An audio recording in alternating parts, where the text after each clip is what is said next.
Santa Catalina de Suecia, Virgen, 24 de marzo. Nació Catalina por los años de 1330 en rico palacio, y por su nacimiento parecía estar destinada a gozar toda su vida de los honores y grandezas del siglo. Pero la piedad y la religiosidad de sus padres merecieron que su hija se hiciese digna de las inmortales grandezas del cielo. Fue su padre Ulfón, príncipe de Nericia, y su madre la ilustre Santa Brígida, tan conocida por sus revelaciones en la iglesia del Señor. Entrególa su santa madre a una abadesa muy religiosa para que la educase, y con su acertada dirección la iniciase en el amor y temor santo del Señor, y en la práctica del bien y de toda virtud. Furioso el demonio, declaróle dura guerra, y una noche, estando en maitines la abadesa, tomando el maligno figura de toro, quiso matar a la niña, y con los cuernos la sacó de su camita y la arrojó en el suelo, dejándola casi muerta. Sobresaltóse la abadesa con los gritos que daba la niña, acudió a toda prisa para ver lo que pasaba, y habiéndola tomado en sus brazos, se le apareció el demonio y dijo: «Oh, que de buena gana acabara yo con ella, si Dios me hubiera dado licencia». Nuestro Señor, que la destinaba a tan gran santidad, la apartó con amor de los frívolos pasatiempos propios de la infancia y juventud, y así, una vez que siendo ya de 7 años, se entretuvo con las otras niñas jugando a cierto juego de muñecas, no quiso el Señor que aquella niñería pasase sin castigo, y la noche siguiente fue molestada de los demonios que le aparecieron en figura de muñecas y azotaron tan duramente con los palillos del mismo juego que su tierno cuerpecito quedó magullado, para que desde niña comenzase a dar de mano a las niñerías y juegos en que se suele entretener aquella tierna edad. Voto de virginidad en el matrimonio. Teniendo edad para casarse, su padre le mandó que tomase marido y ella lo aceptó, confiada en que con la bondad de Dios y el favor de la Santísima Virgen María, su madre, podía casarse sin detrimento de su virginidad. Así sucedió porque, habiéndose casado con un caballero nobilísimo llamado Edgardo de Corner, de eminente piedad y grandes virtudes, de tal manera le habló que los dos hicieron voto de castidad y la guardaron toda su vida. Dábanse mucho a la oración, a la aspereza de vida y a todas las obras de caridad. A los ojos de los hombres parecían y se trataban como señores, pero a los ojos de Dios eran santos. Ponían todo su contento en apartarse de lo que halaga a los sentidos y en sujetar constantemente la carne al espíritu, porque no ignoraban que la azucena de la castidad solo florece y guarda su fragancia y lozanía cercada de espinas de penitencia y mortificación. Influencia sobre su cuñada.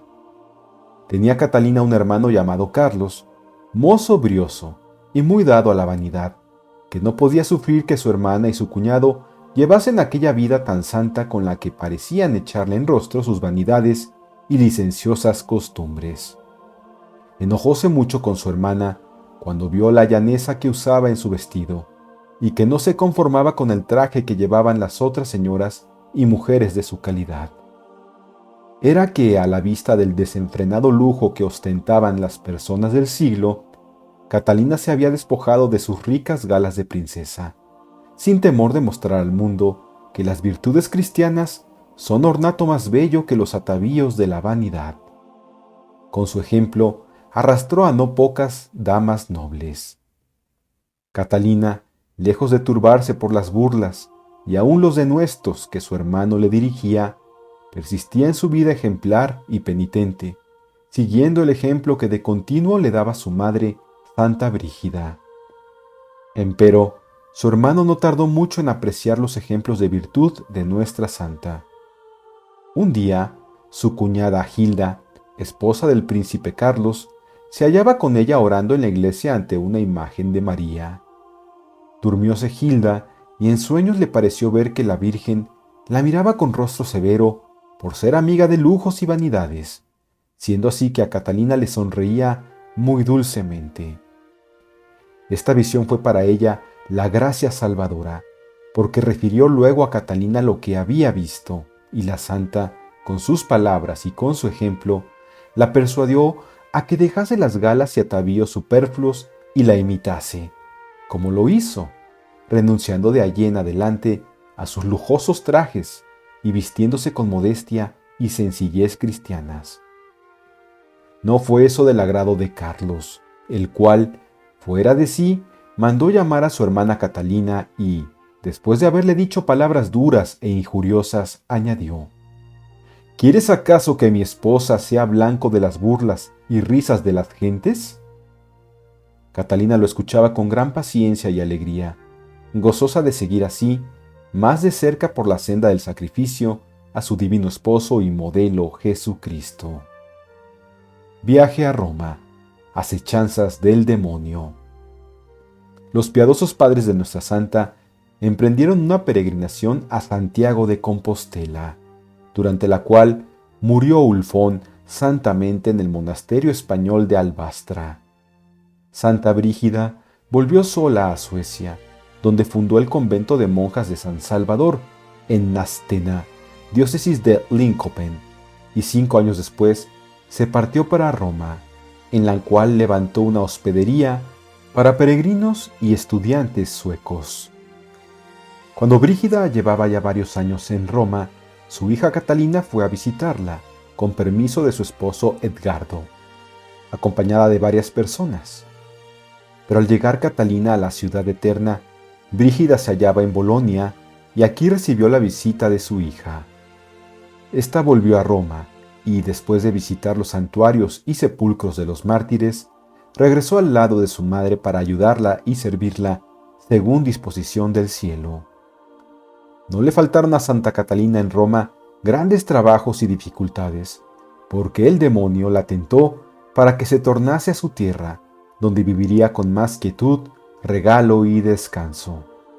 Además, como era señora de tanta calidad y de extremada hermosura, algunos caballeros principales, sabiendo que ya era muerto su marido, la pretendieron por mujer, y viendo que los medios blandos y amorosos no bastaban, quisieron hacerle fuerza y arrebatarla. Habiéndose escondido en cierta parte con gente armada, para más seguramente arrebatarla un día que con otras matronas iba a la iglesia de San Sebastián, al tiempo que entraban en la celada, apareció de repente un ciervo y, dando ellos tras él, pasó en aquel mismo tiempo Catalina y se escapó de sus manos. Otra vez, yendo con su santa madre a la iglesia de San Lorenzo, un caballero que la guardaba con gente, al tiempo que la quiso acometer, quedó ciego y, conociendo su culpa, se echó a sus pies, les pidió perdón y, rogando por él las santas madre e hija, recobró la vista. El milagro se contó después al Papa Urbano VI y a sus cardenales. Estas y otras muchas molestias tuvo que padecer Catalina, tanto en Roma como fuera de ella. En cierta ocasión, yendo por divina revelación en compañía de su Santa Madre a visitar la ciudad de Asís y a orar a Santa María de la Porciúncula, le sobrevino un temporal de agua y nieve que las obligó a guarecerse en una pobre casilla para pasar la noche. En ella penetraron unos salteadores de caminos que hicieron a las santas objeto de sus burlas e insultos, llevados de sus torpes instintos. Pero Catalina y su madre imploraron el favor divino, que no tardó en serles propicio, pues al mismo tiempo los bandidos huyeron precipitadamente para escapar de las manos de un grupo de gente armada que venía en su busca para prenderlos. Al día siguiente, ante una nueva acometida contra las dos santas, los bandidos perdieron la vista, con lo cual ellas pudieron proseguir tranquilamente su viaje. Virtudes de Santa Catalina. Con tan manifiesta protección del Señor, Catalina crecía cada día en su amor y se daba con mayor cuidado al ejercicio de todas las virtudes, especialmente de la humildad, que es madre y guarda de todas ellas. Pesábale mucho verse alabada y se holgaba de verse menospreciada y tenida por gran pecadora. Era muy devota y dada desde niña a la oración y al rezo de las horas de Nuestra Señora, salmos penitenciales y otras oraciones. Cada día gastaba 4 horas en llorar y meditar la sagrada muerte y pasión de su dulce esposo, a quien se ofrecía en perpetuo y suave sacrificio. Una vez, estando en Roma orando en la iglesia de San Pedro, le apareció una mujer vestida de blanco con un manto negro, y le dijo que rogase a Dios por la mujer de Carlos, su hermano, que era muerta, y que presto tendrían un buen socorro de ella, porque le había dejado la corona de oro que, según la costumbre de su patria, traía en la cabeza. Como la mujer lo dijo, así sucedió, y del precio de la corona, Santa Brígida y su hija se sustentaron todo un año con su familia. ¿Cómo ponderar su benignidad y misericordia para con los pobres enfermos y llagados? Catalina iba a los hospitales con su madre. Esta, delante de ella, servía con gran humildad a los enfermos y les curaba las llagas, para que su hija aprendiese y la imitase y siguiese sus pisadas, cosa que hacía Catalina con extremada caridad y diligencia como hija de tal madre. Era tan amiga de la pobreza de Cristo que andaba con un vestido vil y roto, y usaba de cama pobre con solo un jergón de paja, una almohada y una manta vieja y remendada. Pero nuestro Señor, para honrarla en algunas ocasiones, hizo que ella apareciese ricamente vestida y su cama preciosa, aunque realmente no lo era. Así, paseándose un día por la campiña romana, de pronto resplandecieron sus vestidos, cual si estuviesen cuajados de preciosísima pedrería, quedando maravilladas sus compañeras. Fue asimismo muy sufrida, paciente y mansa, pues soportaba con maravillosa mansedumbre los agravios e injurias que se le hacían, y devolvía siempre bien por mal, como verdadera sierva de Dios. Abadesa de un monasterio. 25 años habían transcurrido desde que por divina inspiración fue Catalina a Roma a vivir con su Santa Madre, y por ese tiempo determinaron pasar a Palestina para visitar los lugares santos, testigos de los padecimientos y muerte del Divino Salvador. Venciendo 1000 dificultades, llevaron a buen término su intento, pero era llegada ya la hora en que Santa Brígida debía volar al cielo a recibir de nuestro Señor el premio de sus virtudes. La madre de Catalina fue acometida de recia calentura en Jerusalén, de suerte que tuvieron que volver a Roma, donde ocurrió su dichoso tránsito el día 23 de julio del año 1373, cuando tenía 71 de edad. Catalina llevó las sagradas reliquias de su Santa Madre a Suecia con algunas de otros santos.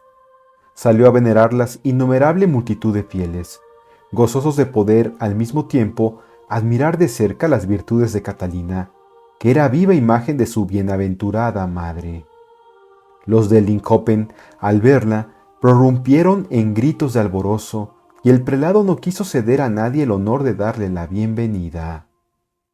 Después de haber cumplido con el entierro de su bendita madre, se encerró en el monasterio de Bastena, de donde fue abadesa, e instruyó a las monjas en la regla que había heredado y aprendido de su Santa Madre. Escribió un tratado de los Consuelos del Alma, que contiene sentencias sacadas de las Sagradas Escrituras y de algunos libros piadosos. Vuelve a Roma. Milagros.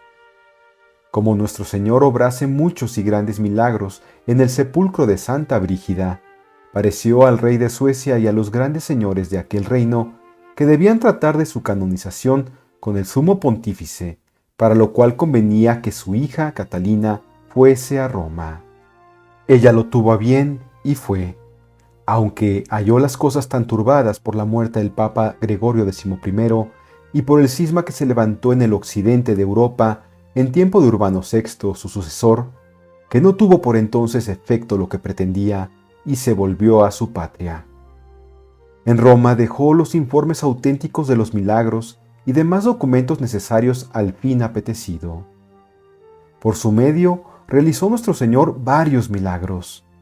Uno de ellos fue que, habiendo enfermado gravemente una noble señora de mala vida, que no quería confesarse ni escuchar a Santa Catalina, que le aconsejaba lo conveniente para su eterna salvación, la santa rogó a Dios por aquella alma pecadora, y al instante levantóse del Tíber un humo negro y espeso, que rodeó la casa de la enferma y la oscureció de tal manera que sus moradores no podían verse unos a otros. Esto iba acompañado de un ruido tan espantoso que la pobre enferma, despavorida y como fuera de sí, llamó a Catalina y le prometió hacer cuanto le mandase. Se confesó y al día siguiente acabó sus días dejando cierta esperanza de salvación eterna. El Tíber salió de madre e inundó de tal manera la ciudad de Roma que corría peligro de destrucción. Rogaron a Santa Catalina que se opusiese a las aguas y con su presencia y oraciones librase a la ciudad de aquel peligro. Ella se excusó por humildad, pero llevada a viva fuerza junto al río, las aguas retrocedieron al ponerse en contacto con sus pies. Estando en la ciudad de Nápoles, a donde había ido para recoger los milagros de su Santa Madre, le declaró una señora principal que una hija suya, viuda, era muy molestada cada noche de un demonio y que, aunque lo había callado por vergüenza hasta entonces, ahora se lo declaraba para pedirle remedio, fiada en su santidad. La Santa Virgen le aconsejó que se confesase de todos sus pecados, pura y enteramente, porque muchas veces por los pecados que se callan en la confesión por vergüenza, permite nuestro Señor semejantes ilusiones, y que los demonios tengan fuerza para fatigar las almas y oprimir los cuerpos con abominable tiranía. Dióle también otros santos consejos y devociones y ofreció sus oraciones por ella. Al cabo de 8 días, se halló la mujer del todo libre de aquel monstruo infernal que tanto la perseguía y atormentaba. Últimos años y muerte de la santa. Después de una permanencia de 5 años en Roma y no teniendo esperanza de conseguir la canonización de su bienaventurada madre, Catalina se volvió a su patria y monasterio. En todo el viaje fue muy bien recibida y agasajada de los príncipes, prelados y ciudades de Italia y Germania por donde pasaba. En este camino hizo también nuestro Señor, por medio de ella, algunos milagros, entre los cuales se cuenta que, habiendo caído del carro en que iba dormido uno de los que la acompañaban, fue aplastado por una rueda, que le quebró los huesos, pero, haciendo oración por él Santa Catalina, y tocándole con las manos, estuvo luego sano. Al llegar Santa Catalina a su monasterio, cayóse un obrero de lo alto de un edificio y quedó medio muerto. Apenas la Santa Virgen rogó por él y le tocó, luego se le consolidaron los miembros y recobró tan perfecta salud que se volvió a trabajar. Y todos alabaron al Señor y a Santa Catalina, por cuya intercesión había sanado el obrero. Estaba en este tiempo la Santa Virgen muy flaca y fatigada de dolores y enfermedades del cuerpo, aunque muy entera y alegre en su espíritu. Tenía costumbre, desde que anduvo en compañía de su Santa Madre, de confesarse cada día, y algún día 2 y 3 veces. Así lo hizo en esta postrera enfermedad, aunque por la flaqueza de su estómago no se atrevía a recibir el Santísimo Sacramento. Mas hacíasele traer, y le adoraba y reverenciaba con grandísima devoción y humildad. Finalmente, levantando los ojos al cielo, encomendando su alma al Señor con el corazón, porque no podía con la lengua en presencia de las monjas, deshechas en lágrimas, entregó su alma al que la había creado para tanta gloria suya. Sobre el monasterio en que murió apareció una estrella que fue vista día y noche por algunos religiosos. Durante el entierro, la estrella se puso sobre las andas hasta el momento de dar sepultura al cuerpo de la santa en la iglesia y después desapareció. A estos actos estuvieron presentes muchos arzobispos, obispos y abades de los reinos de Suecia, Dinamarca y Noruega, y el príncipe de Suecia, llamado Érico, con otros señores y varones, los cuales, por devoción, llevaron sobre los hombros el cuerpo de Catalina. Su sepelio fue muy dificultoso por la mucha gente que concurrió. Murió esta Santa Virgen en el monasterio de Vadstena el 24 de marzo del año del Señor de 1381. En su sepulcro obró Dios muchos milagros para glorificar a su fiel sierva. El martirologio romano hace mención de Santa Catalina de Suecia a los 22 de marzo, y el cardenal Baronio la menciona en sus anotaciones. Fue canonizada por la santidad del Papa Sixto IV en el año 1474.